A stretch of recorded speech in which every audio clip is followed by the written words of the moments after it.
Principe de l'aménagement forestier, instrument de gestion durable. La forêt, c'est un espace géré. La forêt française, ça représente 28% du taux de boisement national.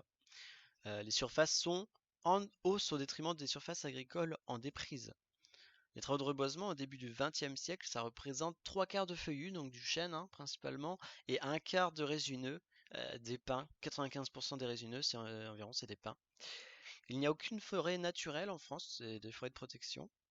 Les forêts de protection, donc c'est un objectif prioritaire, ça représente 5% des forêts françaises. Donc la forêt, on a la forêt privée et la forêt publique. À l'échelle nationale,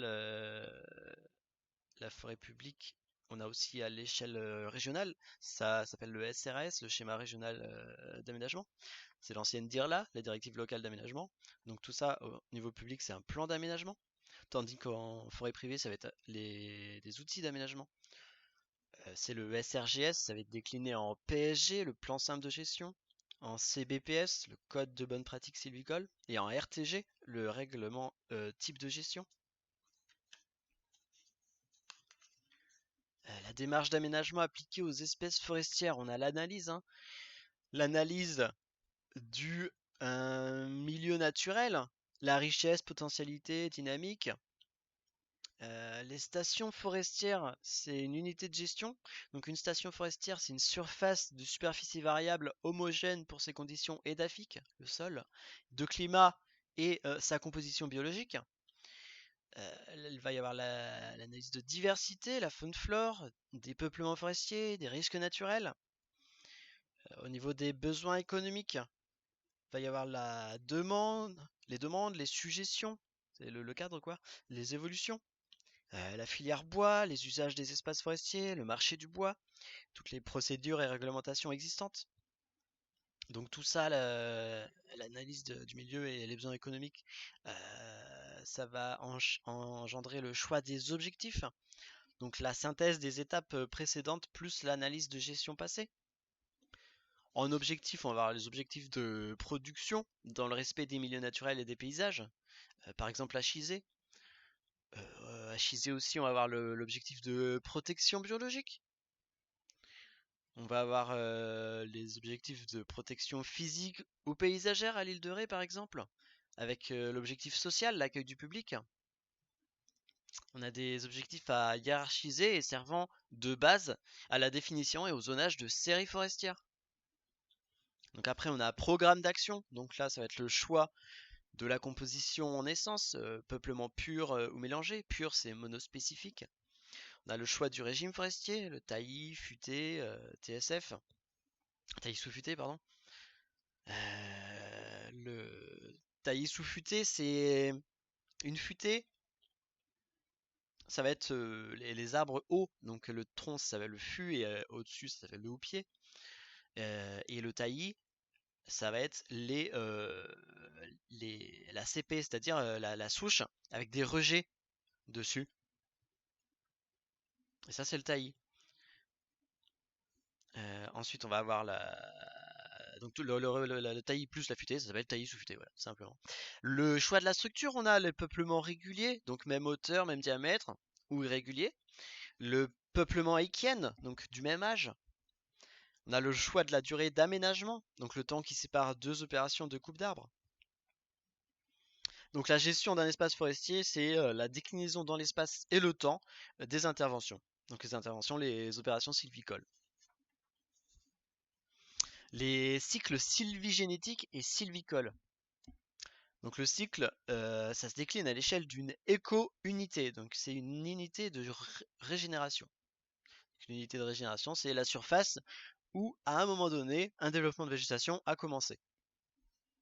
Un écotope, qu'est-ce que c'est? C'est un espace occupé par un arbre au cours de sa vie. Une mosaïque sylvatique, une écomosaïque, autrement appelée, c'est un mode d'agencement des éco-unités. Voilà, donc au cours du développement de succession, il y a une succession de plusieurs stades. Donc le stade jeunesse, c'est la régénération et la croissance en hauteur des arbres. Le stade de maturation, c'est la croissance en diamètre, donc l'épaisseur du tronc, et en largeur, la couronne, le haut-pied. Donc la couronne, le haut-pied, c'est dans le taillis, dans le taillis, ça va être les rejets. C'est ça qu'on va appeler le dessus des rejets, c'est ça qu'on va appeler la couronne. Euh, et le haut-pied, ça va être dans la futaie, c'est tout ce qui comprend hors du tronc. Une fois que au-dessus du tronc, il y a tout ce qui est branches et feuilles. Ça va être ça le haut-pied dans la futaie.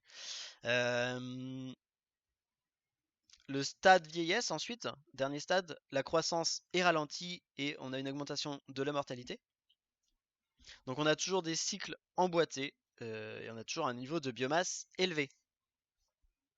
Donc pour les cycles emboîtés, le niveau de biomasse élevé, c'est supérieur à 500 mètres cubes, hein. La durée de cycle elle est longue, environ 400 ans. Dans les cycles sylvicoles, il y a une présence de phase de récolte, donc avec la futée régulière qui évolue selon des stades. Donc le premier stade, ça va être le stade régénération. De 0, on va avoir le semis. De 0 à 1 mètre, à partir d'un mètre à 3 mètres, ça va être le fourré. Donc ça, il va y avoir des travaux de dégagement, donc pour limiter la concurrence. Tout ça, c'est les travaux d'amélioration, ça s'appelle. Ensuite, on va avoir le stade initial de 3 mètres à 5 mètres, on va avoir du goli. De 5 mètres à 11 mètres, on va avoir du bas perchi. Donc là, les opérations de travaux d'amélioration, ça va être le nettoiement, donc sélection et dosage des plants. Ensuite, dernier stade, le stade optimal à partir de 11 mètres. De 11 à 15 mètres, on va avoir le perchi. 15 à 20 mètres, on va avoir la futée. Et de 20 mètres à plus, on aura la vieille futée. Donc là, les travaux, ça va être des coupes d'amélioration. Ça a pu être des travaux d'amélioration, ça va être des éclaircies, donc des coupes successives opérées pour contrôler la densité. Et puis on va revenir au cycle 2, on va faire la coupe de régénération et on va revenir au stade 1 de régénération avec les semis, fourrés, etc. Et ça reprend. Donc c'est un cycle génétique, hein. Et dans la futée régulière, ça va être selon l'âge d'exploitabilité. On a un âge minimum d'exploitabilité et un âge maximum. La récolte en futée régulière s'apparente à une catastrophe dans le cycle sylvigénétique. Donc par exemple avec le taillis simple ou régulier, on va avoir une opération sylvicole, hein, le recépage, c'est l'équivalent d'une coupe rase de tous les rejets. Donc l'éclaircie dans un taillis permet une valorisation en bois d'industrie. On a un rajeunissement du taillis par recépage, le taillis réservé aux feuillus en milieu tempéré. Donc c'est une régénération pour la futée, un rajeunissement pour le taillis. Au niveau de la futée irrégulière, pardon, donc la futée jardinée, c'est un mélange pied par pied, donc plus idéal et plus complet. L'opération sylvicole, c'est une coupe de jardinage. Donc dans les petits bois, on a du dégagement, dans les moyens, une éclaircie, et dans les gros, une coupe de régénération. Donc ça permet une biomasse constante, hein. La fréquence de la coupe jardinatoire, c'est 15 à 20 ans. On a un prélèvement selon une norme.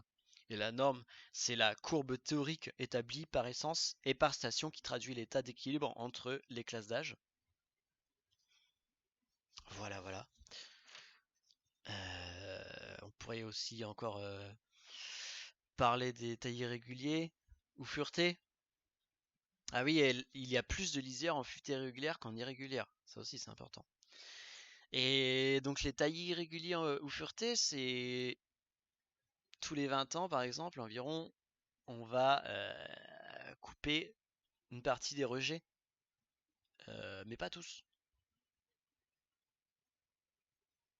sur une même souche.